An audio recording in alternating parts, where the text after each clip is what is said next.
မရှိဘူးအခုလည်းတော့ပြလိုက်တော့ coffee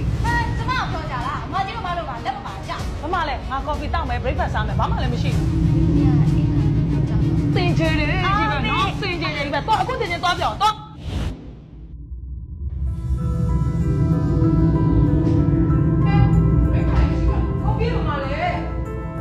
ဟဲ့